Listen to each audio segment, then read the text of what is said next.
পাঞ্জিপাড়া কাণ্ডে আরও একজনকে গ্রেপ্তার করল পুলিশ। হাবিবুল রহমান বিহারের বাসিন্দা। পুলিশের গুলিতে মৃত্যুর সাজ্জাকে সহযোগিতা করায় ও বাংলাদেশের বাসিন্দা আব্দুল হোসেন ওরফে আবালকে ১,১০,০০০ টাকা দিয়ে আগ্নেয়াস্ত্র কিনতে সহযোগিতা করেছিলেন হাবিবুল রহমান। মোট গ্রেপ্তারের সংখ্যা দাঁড়ালো ৩।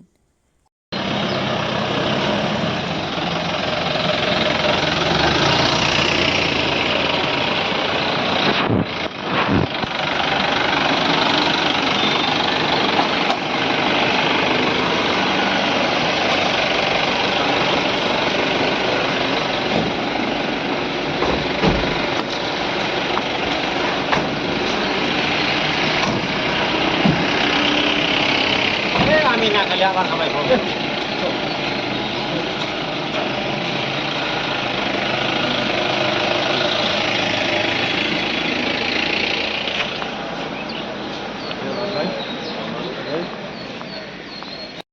ক্ষতিকারক প্লাস্টিকের ক্যারিব্যাগ বর্জনের নির্দেশ দিয়েছে সরকার।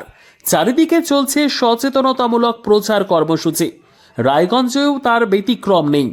ক্ষতিকারক প্লাস্টিক পরিবেশকে চরমভাবে দূষিত করছে। এর থেকে নিস্তার চাই। তাহলে উপায় কি? চিন্তা নেই, রায়গঞ্জে চলে এসেছে বিকল্প ব্যবস্থা। সবার জন্য সুখবর। পশ্চিমবঙ্গ সরকারের অনুমোদনে আগামী সপ্তাহ থেকেই শহরে তৈরি হতে চলেছে পরিবেশ বান্ধব দূষণমুক্ত বিভিন্ন ধরনের বায়ো ক্যারিব্যাগ, যা অবশ্যই পচনশীল। একেবারে সুলভে পেয়ে যাবেন আপনারা। আগ্রহী বিক্রেতা ও ডিলারশিপের জন্য অতি সত্বর যোগাযোগ করুন আমাদের সাথে।